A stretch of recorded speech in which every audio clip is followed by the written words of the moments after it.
Good evening. Tomorrow Shabbat, I'm with 38b. We were speaking about last week the laws of Shabbat. We're talking about Yisur Sheiyah, of leaving over food from before Shabbat cooking on an open flame. And we said that it's an issue. The Gemara says you're not allowed to. Concerned you're going to stoke the fire, you're going to play with the fire, so therefore you have to do Grufa Ktuma. You have to cover, you have to shovel the coals, you have to sprinkle over the ashes. That means you either have to have a blech or you have to have a plata, which means that you cannot adjust the fire, or you have a covering over the fire to remind you not to play with the fire.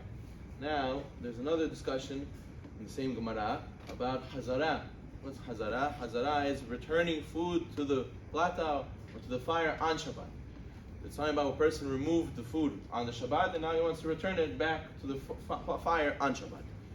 So over there, the Gemara says there's also problems, and there also is potential of looks like cooking. The Gemara says that when you see somebody putting food back on the fire, it looks like, even if it's fully cooked, it looks like it's cooking. So therefore, there's certain conditions you have to fulfill in order to avoid this Yisur D'Rabbanan. So therefore, the Chachamim tell us that a person has to fulfill a few conditions. One condition is the food has to be hot. We're going to see where it has to be hot. If it's liquid or solid, makes a difference. And also, it has to be that you didn't put it on the ground. It didn't look like you put it away, or it looked like you didn't care about it anymore. Rather, it has to be that it was around and you still want to use it. It's not that you put it away. So according to this, if you don't have these conditions, you cannot put it back on the fire. But this is an open flame. Today that we have plata, maybe it's a little bit different, and the Harnim may come to conclusion that halacha is that according to Maran in Mishnah Gimel Sif Bet, that a person has a plata and he wants to put back solid food, he'd be allowed to, even if it was in the fridge, even if he put it away, even if it was cold. As long as it's a solid food, we're not concerned for reheating this food. There's no problem cooking after cooking.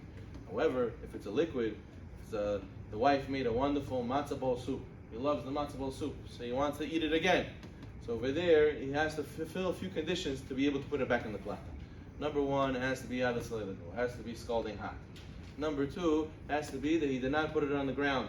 And some poskim write that even on the countertop is also considered ala karka, is also considered on the ground. So the best thing is that if you want to put it down, a person should put a towel on the counter and put it on top of the towel on top of the counter. But if a person put it on the ground, or according to some poskim put it on the counter, or it's cold already, got cold, even if you were held it the entire time, you didn't put it down, if it got cold, it's not scalding hot, then it would be asur to put it back on the plata. It would be considered cooking, and it would be considered looking like cooking when you put it back in such a situation. Therefore, a person has to know when and where you're allowed to put back, when and where you're allowed to leave from before the Shabbat. Wonderful mashal, the person who was told by the king that you have a new job. What was his job? He had to take, there was a pool of water, he had to take a nice big jug. He would fill this jug with water, and he would carry it to a different place and put it in a different place. But the problem was that there was a hole on the bottom of the jug. By the time he got to the other place, half the water was gone. So it was very slow, very annoying job, very hard job. And he was a little bit sad. So one guy saw him in the street and he said to him, "Why are you so sad? What's the problem?" He said, "No, listen, I have a hole in the jug, half the water goes out. It's a bad job." He says, "Why are you getting upset? He's paying you by the hour, no?" "Yeah." "So what does it make a difference? You're getting paid. That's all that matters. You do your job. Who cares? Slow, not slow. You're getting paid. That's all that matters." So he says to him, the Chafetz Chaim says, it's the same thing about us. That we are commanded by Hashem to learn Torah. Some people say, well, Rabbi, the shiur is a little bit boring.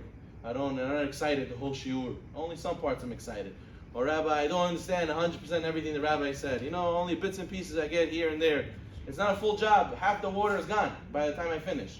Says the Chafetz Chaim, who do you care? You're getting paid the whole time you're there in the shiur. Hashem's giving you a reward. So what does it make a difference? Just go, be there, do as much as you can. What does it make a difference? Slowly, little by little, you go step by step. You'll learn more and more, understand more and more. You'll be excited more and more. B'ezrat Hashem, we should zocheh to be able to learn and to do.